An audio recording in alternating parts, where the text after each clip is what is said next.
adrift and empty. He jumped to the ground, tore off his coat and vest, which had a valuable watch attached, flinging them and his hat, and presently his boots, into the buggy, and with a word of warning to the mare, he plunged into the water to the rescue of some poor fool, whom as yet he had not identified. He returned to shore with Mary Pennycuick in his arms, spent and panting from his struggle, and awed by the tragical significance of the affair, his heart exulted at his deed. He thanked God that he had been in time, with a fervour proportionate to her rank and consequence, and anticipated the splendid reward awaiting him as the benefactor of the great family, entitled to their full confidence and eternal gratitude. But also he was filled with solicitude for the poor girl. She was unconscious when he laid her down on the grass, but choked and moaned when he set to work to revive her, and realized that she was back in life and misery after he had succeeded in getting some whisky down her throat, contents of the flask he always carried, as a preventative of chills and remedy for undue fatigues, and from which he had first helped himself. They sat upon the ground side by side, his arm round her waist, her head feeling only that it was cushioned somewhere on his shoulder. The night was so warm and windless that their wet clothes were little discomfort to them, but he kept grasping and wringing handfuls with the hand at liberty, while he supported her with the other. The danger of damp things was more terrifying to him now than the danger of death had been a few minutes ago. "There, there," he said soothingly. "You feel better now, don't you? Then I'll just put on my coat, if you don't mind. I'll wrap you up in the buggy rug, and we'll get back to Redford as soon as we can. And in the morning, dear, you'll wake up sorry for this madness, and you'll never do it again, will you?" Hysteria, he said to himself. Her head turned by this love affair. He's treated her badly, whatever they may say, and it has unhinged her mind. This thought disposed him to be gentle with her when she positively refused to be taken back to Redford. "Leave me here," she implored him. "I cannot go home. I will not go home.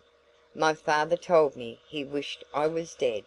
Oh, I should have been dead now if you had left me alone, and then they would have been satisfied, and I should have been out of my misery, which is more than I can bear. Oh, Mr Goldsworthy, don't!" Mad as a hatter, poor thing, he thought, as he desisted from his effort to raise her. Why, her father thinks the world of her.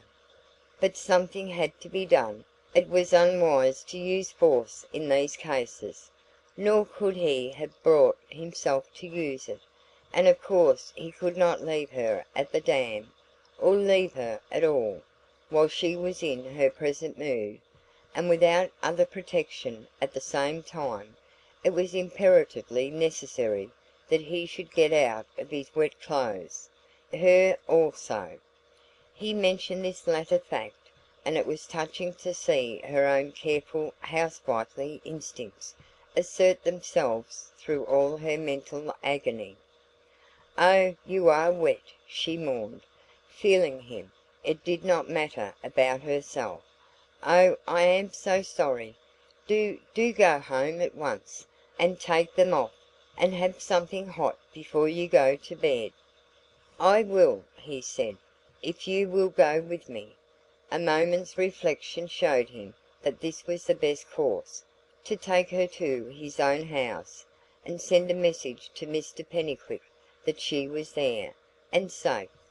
The thought of the town frightened her. She dreaded to go anywhere out of the solitude of nature in which she had tried to hide. But he assured her of privacy and protection, and she was spent and beaten, and she gave in. Like a child she stood to be wrapped in the rug and lifted into the buggy, and they proceeded on their way to his home, where his old sister kept house for him and mothered his child, with the aid of one servant. It was nearly midnight when they arrived, and the parsonage was dark. Miss Goldsworthy, not expecting him, was sitting up with a sick parishioner half a mile off. Ruby and the maid were fast asleep. When the latter was heard stirring in her room, her master called a few questions to her, and then bade her go back to bed. "We don't want her poking round," he whispered to Mary, as, when together they had hurried the mare into the stall, he led the drooping girl to his study. And how grateful she was to him for this consideration!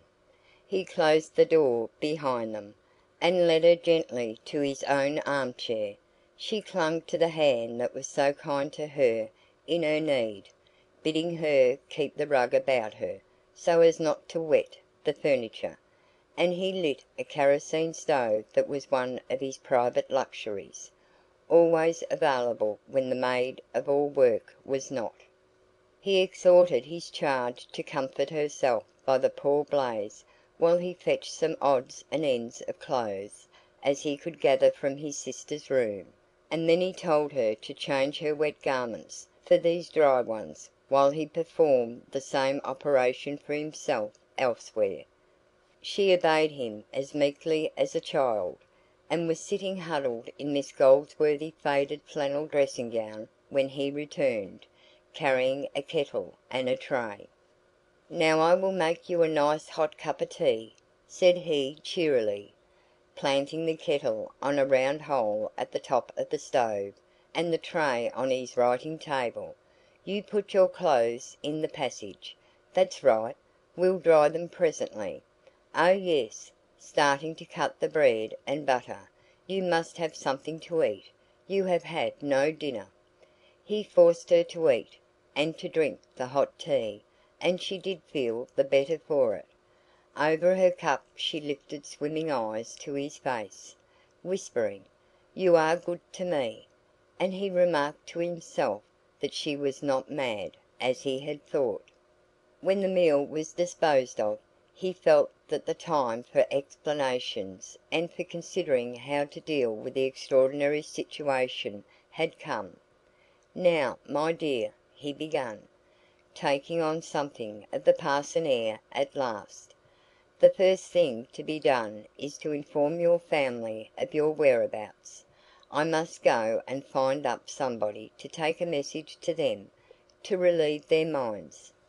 She roused from her semi-torpor to plead for a reprieve. Not yet, not yet, whatever she had to face. Let her rest for a little first. They had parted with her for the night. They would not go to her room, she knew, outcast as she now was from the sympathy of them all. They would not miss her before the morning. And oh, she could not go home! She had disgraced her family.